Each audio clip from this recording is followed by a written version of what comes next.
All right, we have downtown TJ Brown back on the show. He makes his Octagon debut next Saturday against Jordan Griffin at UFC Norfolk. Downtown, how are you, man? Man, I'm doing great, man. Thanks for having me again. Absolutely. It's great to have you. We're a little less than 2 weeks away from this one. Finally, your UFC debut is going down. How are you feeling as we're getting closer and closer to this one? Man, I feel great, man. Everything is weight's on point. Everything's going well. It's been a great camp. It's a little longer, it's a little longer layoff than normal, fighting 5 or 6 times last year to almost about 6 months off. I'm eager to get back in there and do what I love to do, man. I know after getting the contract on the Contender Series, you were hoping to get on that DC card with Bryce Mitchell. It didn't happen that way, but you get in there a couple months later. Does the timing work out now? Are you kind of glad that you have those extra couple of months to prepare, or do you wish you got booked sooner? I had a small injury I needed to work out after that fight that I didn't know about. So I've got that healed up, man, and I'm in great, phenomenal shape right now. And I've had I've had a lot of growth here in the last few months, that I'm excited to show in the cage this coming Saturday. Give me one thing that you've grown on exponentially since we last saw you. In that last fight, there were times of my focus slipping, and we've changed some things up with my striking and my training to just keep my 100% focus there for every second, every minute of the fight, so that we're not getting hit with any shots we don't see or anything like that. So just a mental aspects of focusing more through every second of every round, and I can really see the improvements in my sparring, and I'm excited to see the new and improved me. Does the build-up, the countdown to this fight, does it feel different with it being your UFC debut, or does it feel like any other fight to this point? Man, it's definitely, I would be lying if I said it was a difference. This is what I've been dreaming about for 9 years now, and it's finally here, but I could kind of relate it to the Contender Series fights, so I was glad to get that experience, and I would relate it somewhat to that, and I just got to remind myself, man, I've had 20 professional fights now. I just need to go in there and do what I do, and good things will happen. We mentioned Bryce Mitchell earlier on. You were hoping to share that card with him. How about the Twister, man? I mean, pretty spectacular stuff there. How did you react seeing that and all the attention Bryce got after that fight? Man, I'm going to be honest, it doesn't surprise me, man. If you guys really don't see how good that kid is, man, I see him every day. So, man, it don't surprise me, man, that you put Bryce Mitchell in there with the champ right now. He takes him to the ground. He subs him. He's that good, and I'm glad to have him as my main training partner. Have you seen him put that Twister on at the gym? He said he's. Yeah. Have you felt it? Yes, man. I mean, I've been there. My defense is good. Now because of the times he's put me in it years ago. The things you guys are seeing have been in work for years, and that you're going to see the same thing for me. You get Jordan Griffin. He's a guy that's been around the game for a little while, and like yourself, he earned his spot on the roster with the Contender Series. So far, not a great start to his Octagon career. He's 0-2 in the UFC. Is Jordan a guy that you've been paying attention to for a while, or is this the first time you've really gotten to take a look at him? I really have, until I got his name listed. I didn't know about him, to be honest. But after checking him out, I know he's 0-2 in the UFC. But man, if that was me, I'd be super hungry coming into this fight. So I'm not taking him. I'm not shortening him at all, or taking him any lightly. Rather, I'm more prepared than I've ever been. I think he comes from Duke Rufus's gym. He's dangerous on the feet, and he's had some submission wins. So it's really made me a better fighter preparing for him, making sure that I'm ready in all areas. And I truly believe, man, that if I go in there and apply the pressure on him, that I'm going to break him and get the finish like I usually do. Did you watch that fight between him and Skelly? Yeah. Wild, right? That was a pretty wild fight. Man. Yeah, they did one of them did the flip from the back. That was crazy. So from a stylistic perspective, for going back and doing your homework and stuff, how do you like the matchup? I like it, man.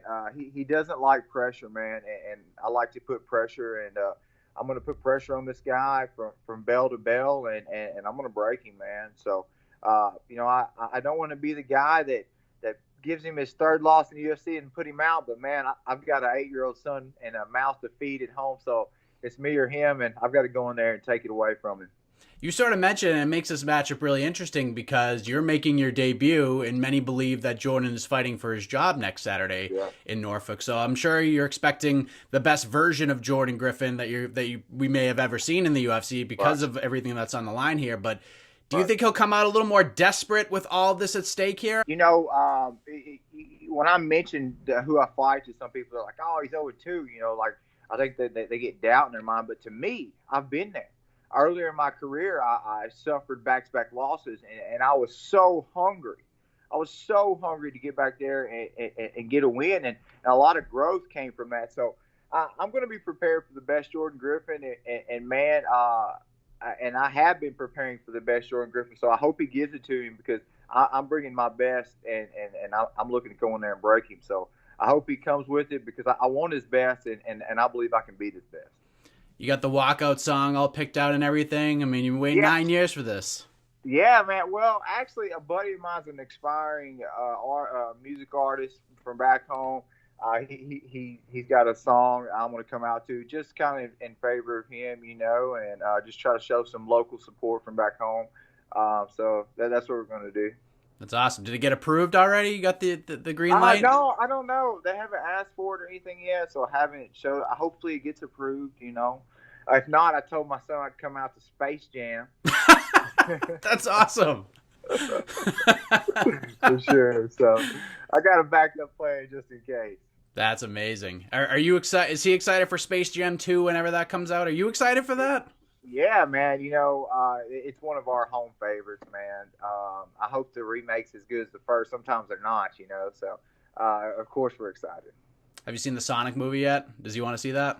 I haven't seen it. No, I haven't seen it. It's good, man. You'll like it. Okay, good. Maybe we'll try to see that this weekend. Yeah, my 6-year-old was like counting down the days, like, oh, how many more days till Sonic comes out? I'm like 12, 11, 10. So we saw it the day it came out. He was very excited. But, with the walkout and everything, depending on the song, doesn't really matter. But have you sort of visualized what that's all going to feel like because of, the 9 years? Are you allowing yourself to sort of visualize that moment of the whole thing? Yeah, that's one thing I believe has elevated my game within the last few years is taking a little bit more time in the sports psychology department, mentally preparing it. And one of the things that I do as far as my mental preparation is visualize and simulate a fight as closely as possible as we can.